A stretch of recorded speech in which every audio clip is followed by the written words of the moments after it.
જૂનાગઢ માંગરોળના શેરયાજ બારા દરિયાકાંઠે હોડીમાંથી ભારતીય બનાવટનો વિદેશી દારૂનો જથ્થો મળી આવ્યો।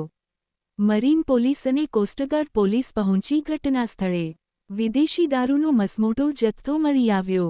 દારૂ ક્યાંથી આવ્યો, કોના દ્વારા લાવવામાં આવ્યો, હાલ બિનવારસી હોવાથી પોલીસ કરી રહી છે તપાસ।